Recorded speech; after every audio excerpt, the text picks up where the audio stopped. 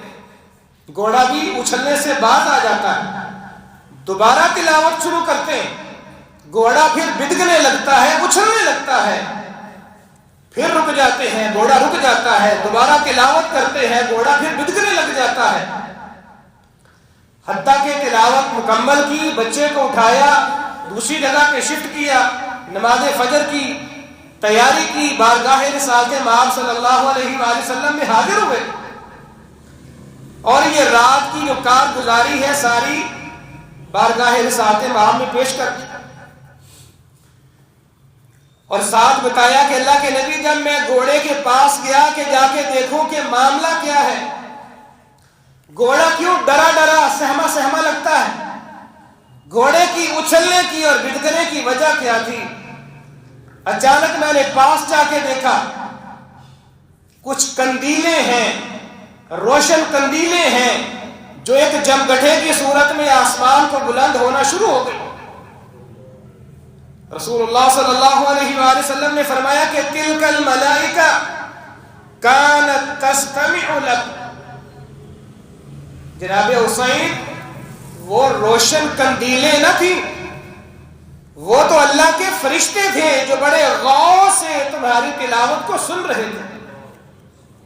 حدیث کے الفاظ ہے تستمع، عربی کے اندر دو الفاظ ہوتے ہیں، سمع یسمع سننا، استمع یستمع غور سے سننا، اور آپ نے غور کے الفاظ فرمائے ہیں کانت تستمع لک، فرشتے تیری تلاوت کو بڑے غور سے انہماک سے سن رہے تھے، اور فرمایا کہ وَلَوْ قَرَأْتَ لَأَصْبَحَتْ يَرَاهَا النَّاسُ مَا تَسْتَتِرُ مِنْهُ، میرے صحابی اگر تم ان کی اس کیفیت کو بھانپ لیتے، سمجھ لیتے اور پڑھتے رہتے حتیٰ کہ فجر طلوع ہو جاتی، دل روشن ہو جاتا، تو لوگ بھی اپنی نگاہوں سے اپنی آنکھوں کے ساتھ فرشتوں کو دیکھ لیتے۔ تو کیا خیال ہے کہ یہ قرآن اگر ہم پڑھیں تو ہمارے گھروں میں رحمتیں برکتیں نازل نہ ہوگی؟ کیا ہمارے گھروں میں اللہ کی رحمت کے فرشتے نہ اتریں گے؟ ہمارا حال تو یہ ہے کہ جب ہم نے پہلے دن نماز عشاء سے سلام پھیرا، بڑی خوشی ہوئی کہ باہر تک لوگ کھڑے ہوئے، بڑی خوشی ہوئی۔ دوسرے دن نماز عشاء سے سلام پھیرا، ابھی نماز تراویح شروع نہیں کی، وہ باہر والے غائب ہو گئے، سارے اندر ہی اندر آ گئے۔ ہم نے کہا شاید مسجد میں اللہ نے برکت ڈال دی ہے کہ زیادہ لوگ اندر سما گئے۔ پرسوں رات تیسرا پارہ پڑھتے پڑھتے جب خلاصہ بیان کرتے وقت پیچھے نظر درائی، پیچھے والی دو صفحے بھی اللہ کو پیاری ہو گئی۔ رات کا واقعہ تھا، وہی 2.5-3 صفحے پیچھے کھڑی تھی، اور ہم روتے کیا ہیں؟ حکمران بڑے کرم ہیں، جو کر رہے امریکہ کر رہے، فلاں نے یہ کر دیا، فلاں نے یہ کر دیا، اپنی حالت زار کو بدلنے کے لیے تیار ہی نہیں ہے، اپنی بدعمالیوں کو شامت سمجھنے کے لیے تیار ہی نہیں ہے کہ بھائی ہم اس لائق ہیں کہ ہمیں جوتے پڑے، ہم اپنے اندر تبدیلی لانا ہی نہیں چاہتے۔ ملک پاکستان میں تبدیلی کے خواہاں ہیں، اپنی ذات میں انقلاب اور تبدیلی نہیں لانا چاہتے۔ اور پیارے بھائیوں، جب تک ہم اپنی ذات میں تبدیلی نہیں لائیں گے، اللہ کے سامنے نہیں جھکیں گے، جبین نیاز کو خم نہیں کریں گے، ایسے ہی ذلت اور رسوائی مقدر بنی رہے گی۔ قرآن نے یہی کہا ضربت علیہم الذلۃ والمسکنہ، یہ فقر، یہ مسکینی، یہ ذلت ان کا مقدر بنی رہے گی جب تک یہ قرآن سے حدیث سے دور رہے گی۔ ہم کہتے ہیں کہ فلاں ادارے ابھی تک عقل سے کام نہیں لے رہے، کہ 80 سال ہو گئے ملک کو مستحکم نہیں ہونا دینا چاہتے۔ اصل بات یہ ہے کہ ادارے تو دور کی بات ہے، ہم نہیں چاہتے کہ ہمارے حالات بہتر ہو، ہمارے کاروبار بہتر ہو، ہماری ذات بہتر ہو، ہماری دنیا اور آخرت کے معاملات میں بہتری آ جائے۔ اگر ہم واقعتاً زبانی کلامی نہیں، حقیقت کے اندر اگر تبدیلی چاہتے ہیں، انقلاب چاہتے ہیں، تو اپنی ذات سے شروع کرنا پڑے گا۔ اگر میں سب سے پہلے اپنے 4-5 فٹ کے جسم پہ اسلام لاگو نہیں کر سکتا، ہو ہی نہیں سکتا کہ اللہ تعالیٰ جناب عمر جیسا حکمران دے تو ملک کے چپے چپے پہ اسلام نافذ کرے۔ سب سے پہلی بات یہ ہے کہ اپنی ذات میں جھانکیں، اپنے ہی من میں ڈوب کے پاجا سراغ زندگی۔ پیارے بھائیوں، اگر کوئی میرا بزرگ یہ سمجھتا ہے کہ قاری صاحب تو بڑی روانگی سے قرآن پڑھتے ہیں، میں تو اتنا روانگی سے پڑھ ہی نہیں سکتا، زبان موٹی ہے، پرانے دور سے پڑھا ہوا ہے، غلطیاں ہیں، اٹکنے ہیں، تو یاد رکھیں کہ اٹک اٹک کر پڑھنے والا بندہ اللہ اس کا اجر ضائع نہیں کرتا۔ فرمایا کہ الماہر بالقرآن مع السفرۃ الکرام البررہ، جو قرآن کا ماہر ہے اس کا تو اللہ نے مقام ہی اور رکھا ہے۔ صرف قاری ہو جانا سعادت نہیں ہے، اور فرشتوں کی رفاقت صرف قاری صاحب کو نہیں ملے گی۔ جو باعمل عالم ہوگا، باعمل حافظ اور قاری ہوگا، قرآن سیکھا ہے، اس پر عمل بھی کیا ہے، رب العالمین کل قیامت کے دن ابن آدم کی صفوں سے نکال کے نورانی فرشتوں کی صف میں کھڑا کریں گے۔ وجہ کیا ہے؟ اس کو اپنا اوڑھنا بچھونا بنایا ہے۔ اگر آپ چاہتے ہیں کہ آپ کی اولادیں بھی کل قیامت کے دن نورانی فرشتوں کے اندر کھڑے ہوں، اولاد آپ کی ہے، ابنائے آدم ہے، لیکن کھڑے فرشتوں میں ہے، قرآن کے ساتھ تعلق مضبوط کرنا پڑے گا۔ اور فرمایا کہ والذی یقرأ القرآن ویتعتع فیہ، جو قرآن تو پڑھتا ہے لیکن اٹکنے آتی ہیں، زبان موٹی ہے، لکنت ہے، وَهُوَ عَلَيْهِ شَاقٌ، قرآن پڑھنے میں مشقت کا سامنا کرنا پڑ رہا ہے، لَهُ أَجْرَانِ، اللہ رب العزت ایسے بندے کو عام آدمی کی نسبت دوہرا اجر عطا فرمائے گا۔ عام آدمی کو اگر 1 حرف پڑھنے سے 10 نیکیاں ملتی ہیں، اس کو کتنی ملیں گی؟ 20 نیکیاں ملیں گی۔ اور پیارے بھائیوں، قرآن آخرت میں سفارشی بنے گا۔ ابو امامہ بیان کرتے ہیں، اقرأ القرآن فإنه يأتي يوم القيامة شفيعا لأصحابه، میرے صحابہ، میری امت کے لوگوں، قرآن زیادہ پڑھا کرو، کیونکہ قرآن کل قیامت کے دن اپنے صاحب کے لیے سفارشی بن کر آئے گا۔ اور ایک روایت گزشتہ میں بھی ہم بیان کر چکے ہیں کہ الصیام والقرآن یشفعان للعبد یوم القیامہ، روزہ اور قرآن اپنے ساتھی کے لیے قیامت کے دن سفارش کریں گے۔ اور آپ اندازہ لگائیں کہ اگر ایک آدمی سمندر کے کنارے کنارے پھرتا رہتا ہے، کیا وہ سمندر کے اندر موجود خزانوں کو حاصل کر سکتا؟ اگر ایک آدمی سمندر میں اتر تو جائے لیکن سمندر کی ایک سطح کے اوپر تیراکی کرتا رہے، کیا وہ سمندر کے اندر موجود خزانوں تک پہنچ سکتا ہے؟ نہیں پہنچ سکتا۔ سمندر کے خزانے پانے کے لیے اسے غوطہ زن ہونا پڑے گا، سمندر کے اندر ڈبکی لگانا پڑے گی۔ قرآن کے خزانے، قرآن سے ہدایت، قرآن سے اولاد اور صحت، تمام تر معاملات امر ربی کی وجہ سے اگر آپ چاہتے ہیں تو قرآن کے اندر غوطہ زن ہونا پڑے گا۔ صرف قرآن پڑھنا نہیں مقصد، قرآن کو ساتھی بنانا مقصد ہے۔ اور ساتھی سے مراد کیا ہے؟ جو جلوت خلوت ہر لمحے میں آپ کا ساتھی ہے۔ آپ کے دل میں کیا مسائل ہیں آپ مجھے نہیں بتاتے، میرے اوپر کیا بیت رہی ہے میں آپ میں سے ہر بندے کو نہیں بتا سکتا۔ میں اسی کے ساتھ اپنا دکھڑا شیئر کروں گا، غم دکھ سکھ اس کے ساتھ ظاہر کروں گا جو میرا بڑا ساتھی ہے، اچھا دوست ہے۔